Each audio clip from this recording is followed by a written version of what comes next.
would not move into the light. They would never do it, and they were killer. And they just would not want to step forward. Yeah. I would throw solos, and I could swear they were gonna.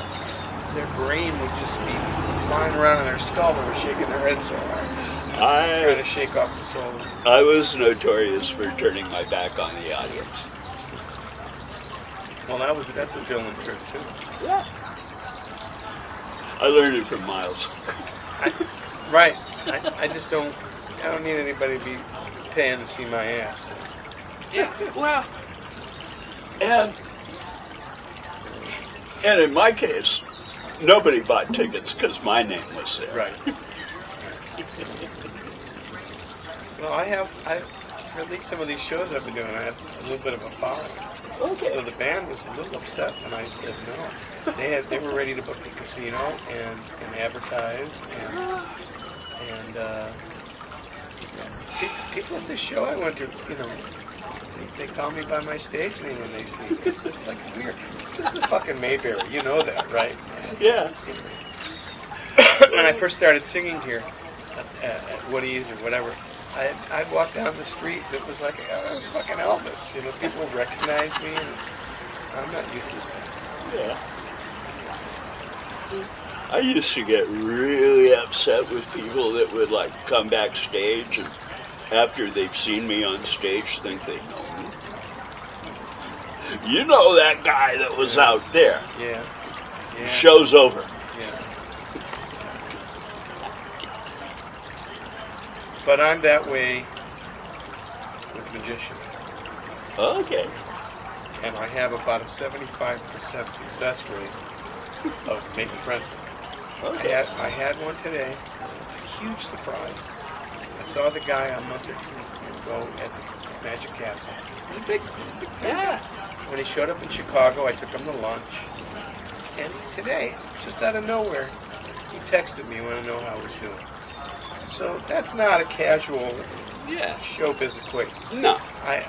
Well, and you can always find time to talk to another player. Yeah, of course. But to go out of your way when there was my first thought was, okay, he needs something from me, which is fine. Yeah. Because my first thing I say after hello is, how can I be of service to you? And he just wanted to say hi.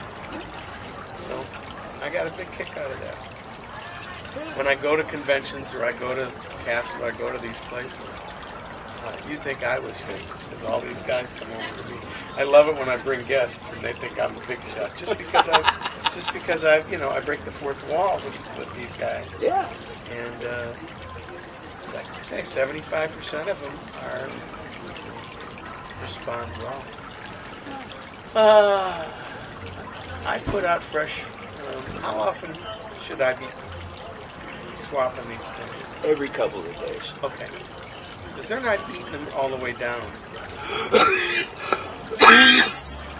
Don't throw them all the way up. That's an idea.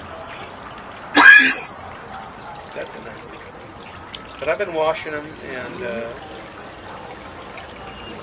you like these little flower ones better than the cages, huh? Yeah.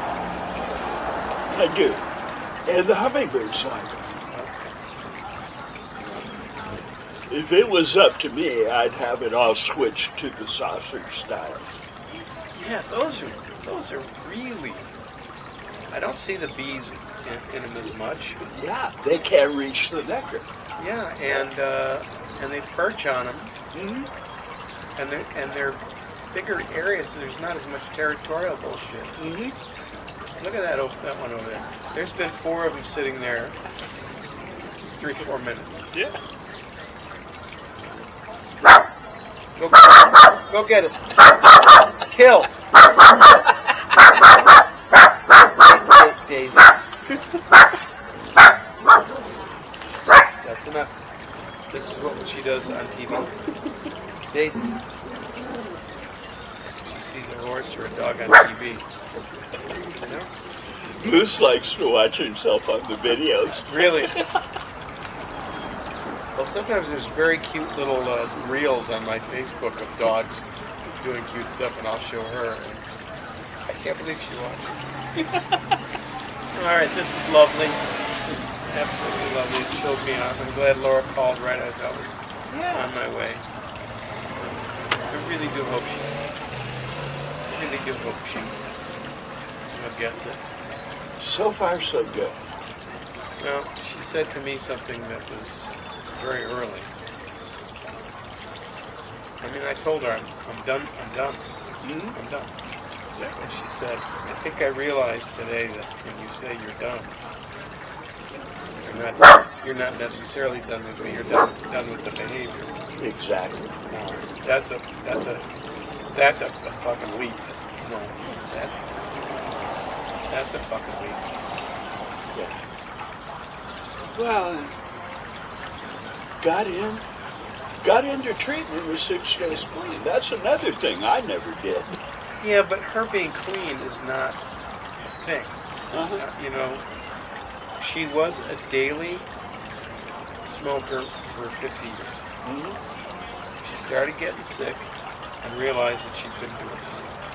And then she would just suddenly, out of fucking nowhere, months, just take a couple hits. And of course, almost always, and I think she did this on purpose, because the behavior of junkies is just amazing. She would do it so close to the house that it was inevitable that I would catch her. I'd smell it on her. It's not like she'd get in the car and drive off somewhere. She'd do it in the fucking garage. It's like I had a nephew who used to sneak cigarettes. He'd go down to the basement in the heating room.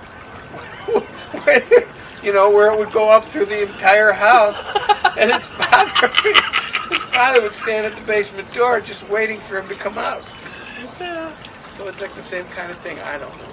But the thing is that it became very clear that no matter how little or infrequently she did it, she was going to get sick. And this last time back home, I had to call an ambulance. 4 days in the hospital. Fucking deathly ill. You'd think that would be bottom. And then we get here, and she goes sneaks into a neighbor's house to find pot and smoke in the backyard. So, yeah, that was all I could do to throw her shit on the lawn and change the lawn. I don't know.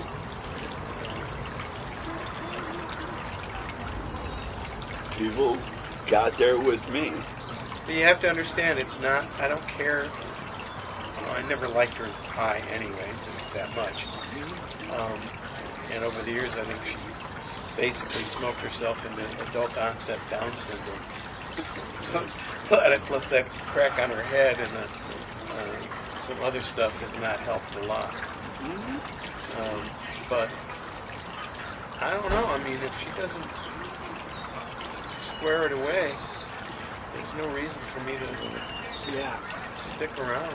It's, well, at my fucking age, you know.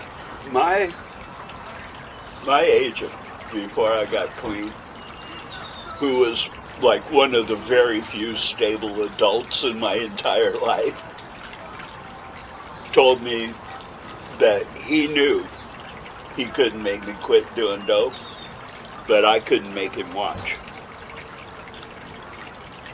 And that hit me. Of course, it was my agent, so that meant I paid more attention to him than I did, like, my mom who would lie to me. Plus, you know, he was sucking funds from, you know, your being sober. Which is a good, healthy relationship, I think. Anyway, I just...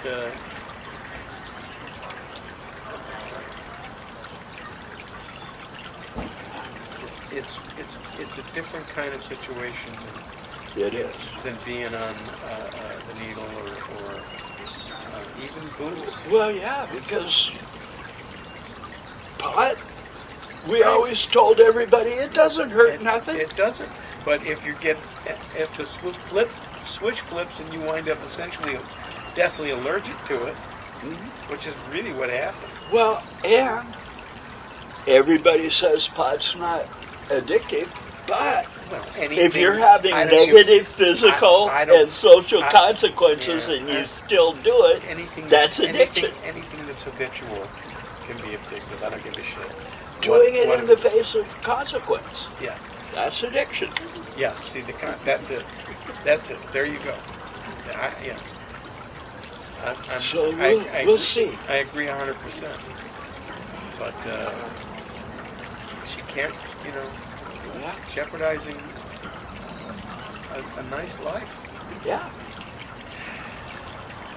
I had a life people dreamed about, and I almost shot it up my arm.